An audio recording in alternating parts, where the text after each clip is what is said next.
जिनके यहाँ पितृदोष होता है, काल सर्प दोष होता है, वास्तु दोष होता है, उनको ज़्यादा कुछ नहीं करना होना। महाराज एक बेल का फल लीजिए। क्या लेना है? बेल का फल, बेलपत्री का जो फल होता है उसको ले लो। उसके अंदर का जो गुर्दा होता है, अंदर का जो भाग होता है, उसको निकाल लीजिए और उस बेल के फल में आटा सेक कर उसमें शक्कर मिलाकर उसको उसके अंदर भर लीजिए। अमावस्या के दिन सुबह 10 बजे से पहले उस बेल फल में जिसमें तुमने पंजेरी भरी है, आटा सेक कर भरा है शक्कर के साथ में, उसको अपने घर में घुमाने के बाद में जिसको काल सर्प दोष बताया है, पितृदोष बताया है या वास्तु दोष का स्मरण बताया है, घर में सब दूर घुमाकर अपने परिवार का हाथ का स्पर्श कराकर पीपल के पेड़ के नीचे खड्डा खोदकर उस बेलपत्र के उस फल को दाब दीजिए। उस फल को उसमें दबा दीजिए। महाराज केवल एक अमावस्या करना रहता है, पितरों के दोष से मुक्ति मिलती है और हमारे घर के कार्य सफल होना प्रारंभ हो जाते हैं। कार्य की सफलता होती है, कार्य में सफलता प्राप्त होने लगती है।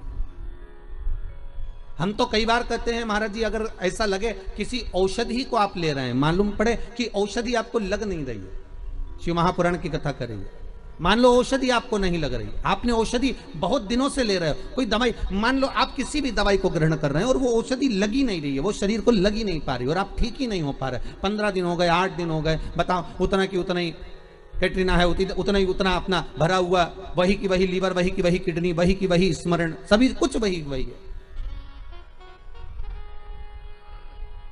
उतना की उतना ही। बीपी भी ऊंचा नीचा चल रहा है पर लेवल में नहीं आ रहा, शुगर भी लेवल में नहीं आ रही, तो प्रयास करा करो महाराज, बेलपत्री के फल का जो गुर्दा है, अंदर का जो भाग है फल का, उसको पानी में गला लीजिए और प्रदोष की प्रदोष, कम से कम प्रदोष नहीं हो और बीमारी जरा दवाई लगी नहीं रही हो तो बिना प्रदोष के भी कर सकते हो, उसको पानी में गलाइए। आधा घंटा पानी में, जैसे आपको सुबह मंदिर जाना है 10 बजे, तो सुबह स्नान कर कर कम से कम 6:30-7 बजे उसको पानी में गला दीजिए और उस बेले के फल का गुर्दा सा गला हुआ पानी शिव जी को ले जाकर समर्पित कर दीजिए। महाराज उस पानी में से थोड़ा सा 1 चम्मच पानी शिव जी पे चढ़ा हुआ लेकर आ जाइए। उस पानी को जो बीमार व्यक्ति है उसको औषधि देने से पहले मात्र आधी चम्मच से भी आधा चम्मच उसको दे दीजिए। भगवान शंकर का श्री शिवाय नमस्तुभ्यम का जाप कर कर उस पानी को देने के बाद अगर आप औषधि देंगे तो ये पक्का है कि औषधि अपना कार्य करना प्रारंभ कर देगी और वो स्वस्थ होना प्रारंभ हो जाएगी। वो स्वस्थ हो औषधि ही के लिए। शंकर पर चढ़ी हुई भस्म, शंकर पर चढ़ा हुआ बेलपत्र, शंकर पर चढ़ा हुआ एक पुष्प भी औषधि का कार्य करता है। शिव महामृत्युंजय आप लोग कथा में श्रवण करे हैं पूर्व में, हनुमान गतिमान रतिमान मतिमान वर्तिमान, ऐसे हनुमान जी के कई भाई हुए, कई भाई हनुमान जी के हुए। और हमने पहले भी कहा है, जिसकी फैक्ट्री ना चलती हो, बहुत दुकान ना चलती हो, तो हनुमान जी के पांव का थोड़ा सा सिंदूर लेकर, यदि उस सिंदूर को किसी भी फैक्ट्री या दुकान में हनुमान जी के छोटे भाई गतिमान के नाम से अगर एक बिंदी भी सिंदूर की रख दी जाती है तो वो दुकान और फैक्ट्री भी झड़के से चलना प्रारंभ हो जाती है। गतिमान हनुमान जी के छोटे भाई, एक हनुमान जी के छोटे भाई हैं मतिमान। जब व्यक्ति डिप्रेशन में जाता है, एकाग्र चित्त नहीं रह पाता है,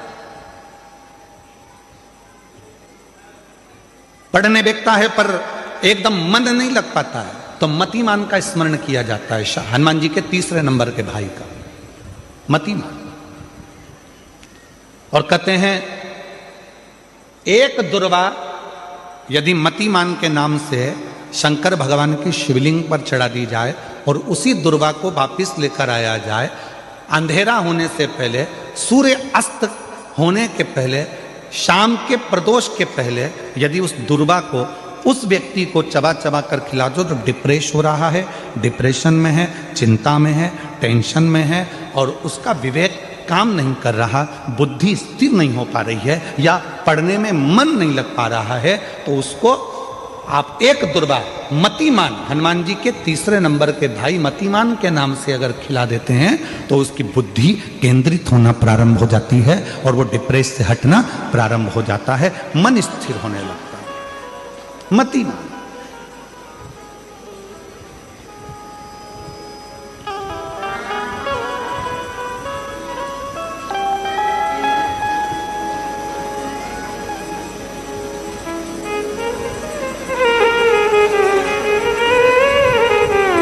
और एक नाम आता है व्रतिमान। इसका प्रैक्टिकल तुम अभी यहीं से कर लेना, ठीक है? चलते चलते मालूम पड़े तुम्हारी पार्किंग यहां से आधा किलोमीटर दूर है, ठीक है? अरे बोलो तो जम के। आधा किलोमीटर दूर तुम्हारी पार्किंग है और तुम्हारी उम्र लगभग बहुत हो गई। मालूम पड़े तुम थोड़े वृद्ध हो गए हो और तुम्हारा घुटना दुख रहा है, तुम्हारी कमर दुख रही है, चलते चलते बड़ी मुश्किल से तुम कथा स्थल तक पहुंचे हो। अब मन में आ रहा है कि मुझे वापस पार्किंग तक जाना है, कैसे जाऊंगी, पाँव तो दुख रहा है। तो एक काम आज चलते चलते करना कि कहीं सीवर वाला महाराज झूठ तो नहीं बोल रहा है, तो प्रैक्टिकल करके जाना। क्या करोगे?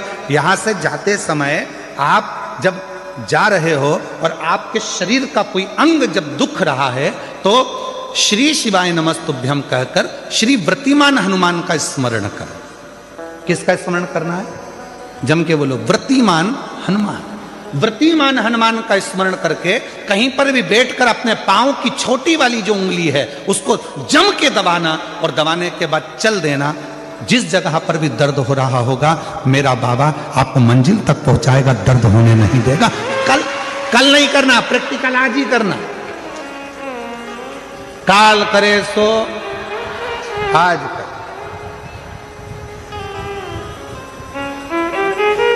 व्रतिमान आज करेंगे गुरुजी, 3 महीने में फर्क दिखेगा। तुम तो आज की आज का बताओ ना कि आज की आज में फल कैसे मिले। तुम बिल्कुल तैयारी में बैठो। जाते जाते व्रतिमान हनुमान भगवान श्री शिवाय नमस्तुभ्यम का स्मरण कर कर एक ऊर्जा के साथ, ताजगी के साथ चलते जाओ। शिव थोड़ा बहुत नहीं देते, मेरे भगवान देते हैं चप्पल फाड़। जाना, उसको पहचानना सरल नहीं है। जो हनुमान को जान गया, जो शिव को जान गया, उसकी जिंदगी सार्थक हो गई। जैसे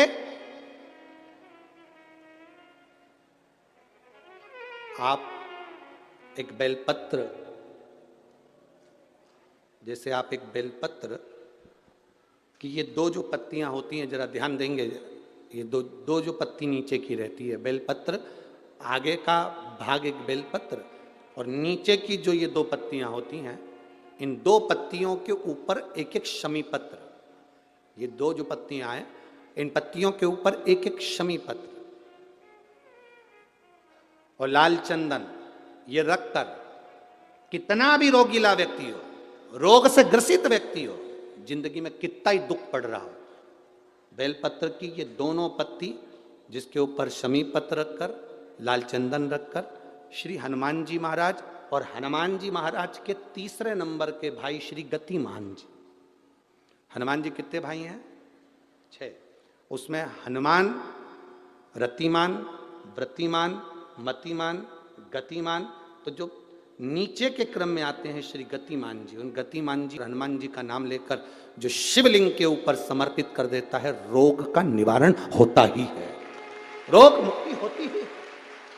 कभी मौका लग जाए, सारी दुनिया के लोग तुमसे कह रहे हैं तेरे घर में पितृदोष है, 1 रुपए कमाते हो 1.25 रुपए खर्च होता है, मानसिक टेंशन बना रहता है। घर में एक व्यक्ति बीमार है, ठीक हुआ, दूसरा बीमार पड़ गया, दूसरा ठीक हुआ, तीसरा बीमार पड़ गया, तीसरा ठीक हुआ, चौथा बीमार पड़ गया। मतलब कहीं ना कहीं पितृ का भाव, पितृदोष का वर्णन। किसी ने कहा तुमसे कि तेरे यहाँ पितृदोष है, तूने ब्राह्मण को भोजन करा दिया, पिंडदान करा दिया, तर्पण करा दिया, तिलांजलि करा दी, गया जी का श्राद्ध कर दिया, हरिद्वार चली गई, वहां पिंडदान करवा दिया, ब्राह्मण भोज करवा दिया, तिथि पर भोजन करवा दिया, सब कुछ करवा के देते। अब एक काम और करके देख लो, एक काम और करके देख लो। जब तुम घर में भगवान शंकर की आरती, तुम्हारे घर में शंकर जी का शिवलिंग है, भले काय का भी हो, छोटा सा, भले सियोर का कंकर शंकर हो, नर्मदा का कंकर हो, चाहे शंकर पारक के हो, पीतल के हो, स्टील के हो, लकड़ी के हो, जिसके भी हो, लोहे के हो, पाषाण के हो, जिसके भी हो, शंकर का शिवलिंग अगर हमारे घर में है और आप रोज प्रतिदिन भगवान की आरती करते हो प्रतिदिन, और आपको लग रहा है कि मेरे यहाँ तकलीफ चल रही है, ये ठीक ही नहीं हो रही, लगभग 1.5 महीना आप कम से कम 45 दिन, 1.5 महीने के करीब में ऐसा प्रयास करना कि भगवान की आरती, शंकर भगवान के शिवलिंग की आरती करने के बाद उस दिए को भगवान के सामने मत रखो, उस दिए को उठाकर जहां तुम पानी का मटका रखते हो, हंडा रखते हो, जिससे तुम पानी पीते हो, तुम्हारे रसोई घर में जो पानी का मटका, हंडा, बाल्टी, आरओ का पानी जिस मटके में गिरता है, हंडे में गिरता है, जिसको हमारे यहाँ पितरों का स्थान कहते हैं, उस स्थान पर, उस मटके के पास में, उस हंडे के पास में, उस बाल्टी के पास में, जहां रसोई घर में पानी रखते हो, उस रसोई घर में पानी जहां रखते हो, उसके पास में उस दिए को भगवान के सामने नहीं रखना। आरती उतारने के बाद उस दिए को ले जाकर सीधे परिंडे के पास में, उस हंडे के पास में, मटके के पास में उसको रखो। केवल 1.5 महीना कर कर देखना। 1.5 महीने के बाद तुम्हें मालूम पड़ेगा कि हम वापिस उन्नति की सीढ़ी पर चढ़ना प्रारंभ कर दिए, हमें फल मिलना चाहिए। अब तुम्हें ना कहीं जाना है, ना कहीं आना है, ना कोई खर्चा है। खर्चा है क्या? ईमानदारी से बोलो, कोई तुम्हारा लाखों का रुपया लग गया क्या? रोज आरती करते हो रोज आरती। बस आरती का नियम बना लो कि हमको पितृदोष किसी ने बोला है, हमारे घर में अशांति है, पितृदोष है, कोई कह रहा है कि तुम्हारे घर में पितृदोष है, हमने सब कुछ करके देख लिया। अब हमें यह करना है कि महादेव की आरती जब होती है तो उसकी ज्योत का दर्शन करने पर 1000 कपिला गाय के दान का पुण्य मिलता है। तो ये पुण्य हम हमारे पितरों को देते हैं, जिससे उनकी मुक्ति हो जाए और हमें आशीर्वाद प्राप्त। उस दिए को नीचे नहीं रखना, आरती उतारने के बाद आरती पूरी हो जाए तब उस दिए को ले जाकर, जब आप ले जाकर उसको रखें तब उस स्थान पर रखें जहां पितरों का स्थान, जहां पितरों का स्थान।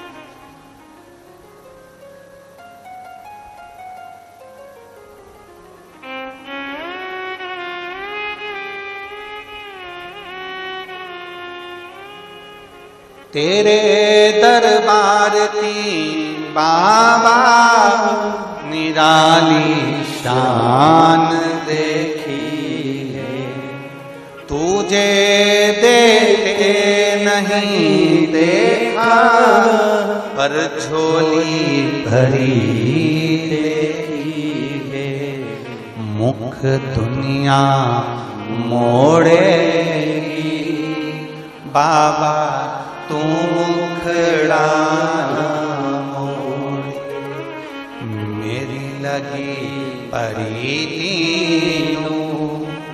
बाबा तू ना तो,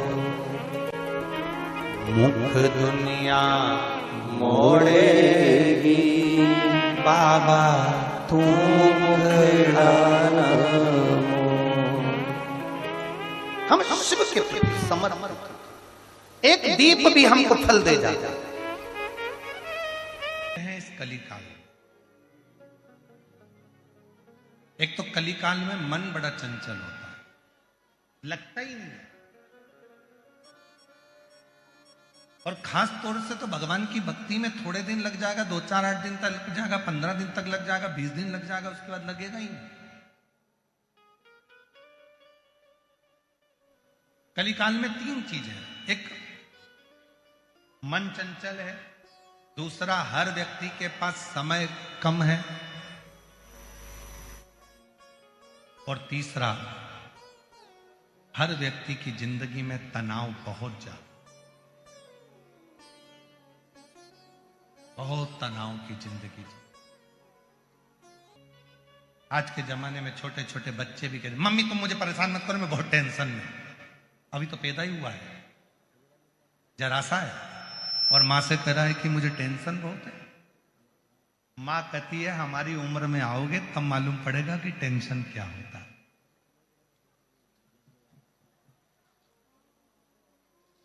बच्चे को क्या टेंशन है? मेरे दोस्त ने मोबाइल से ब्लॉक कर दिया। बच्चे को क्या टेंशन है? वो मुझसे बात नहीं कर रहा।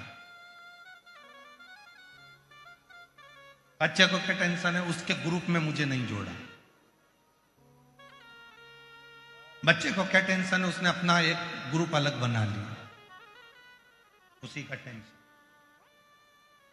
कौन है जिसकी जिंदगी में तनाव नहीं? कलिकाल में समय की कमी, तनाव और मन चंचल, ये तीन चीजें हर व्यक्ति के साथ, प्रत्येक व्यक्ति के साथ ये तीन चीजें हैं। मन चंचल रहेगा, स्थिर नहीं होगा, मन की स्थिरता नहीं, समय की कमी,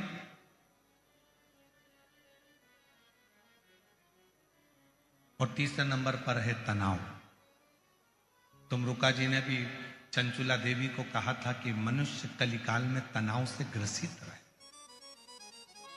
संसार में जितने भी लोग हैं, अगर तनाव से मुक्त होना चाहते हैं तो एक काम करना चालू कर दो, सुबह जल्दी उठो और स्नान करो। क्यों? ये शरीर आत्मलिंग है, इस आत्मलिंग का सुबह जितनी जल्दी स्नान होता है उतना व्यक्ति तनाव से मुक्त होता चले जाता है।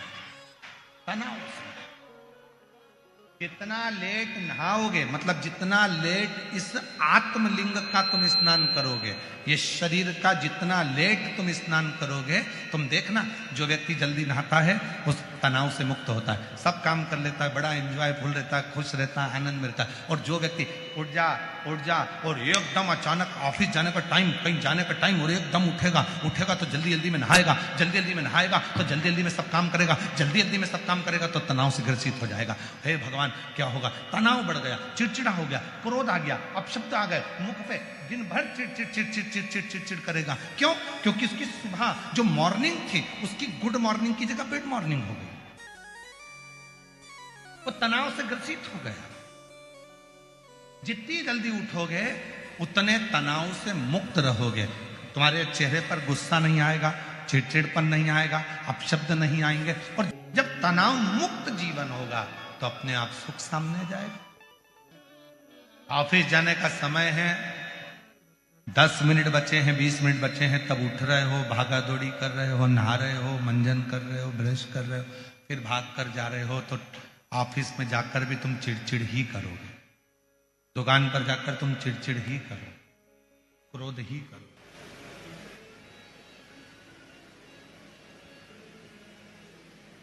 हर एक व्यक्ति डिप्रेशन में दिख रहा है, हर व्यक्ति चिंता में दिख रहा है, प्रसन्नता खत्म हो गई उसकी। सेठ कहता है मैं चिंता में हूं, मुझे टेंशन है, नौकर कहता है मुझे टेंशन है, पत्नी कहती है मेरे से फालतू बात मत करो, मैं दिन भर टेंशन में रहती हूं, बेटा कहता है पापा मेरे से फालतू बात मत करो, मुझे बहुत टेंशन रहता है, बेटी कहती मम्मा तुम्हारा अपना पास रखो, मुझे बहुत टेंशन, बहन कहती है भैया तू चुप रहे, मैं बहुत चिंता में, मेरे घर की टेंशन खत्म नहीं हो रहा।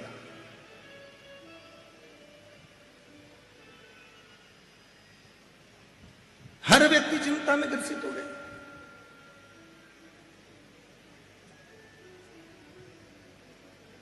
और चाहते क्या?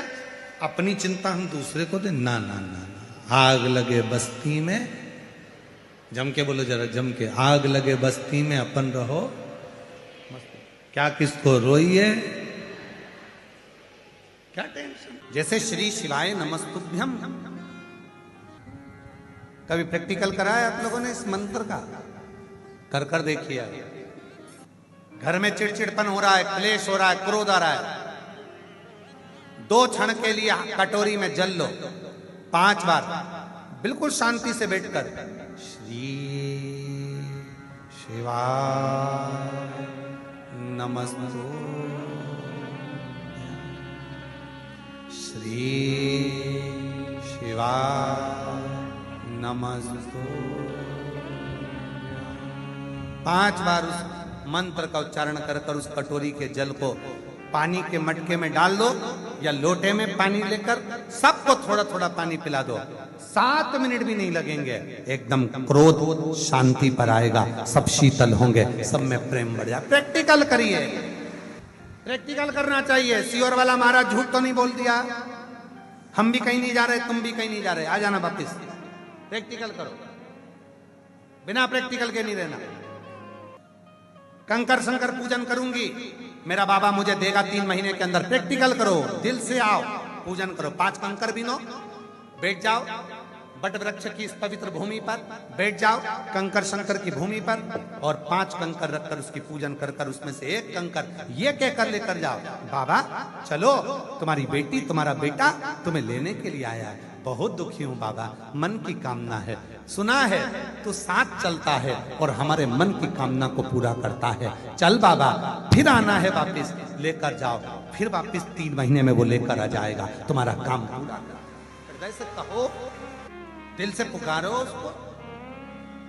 जब कंकर शंकर की पूजन करो, उसी भूमि पर बैठकर हाथ जोड़कर नमन करते हुए 108 बार श्री शिवाय नमस्तुभ्यम का जप करिए, बाबा उसको स्वीकार कर।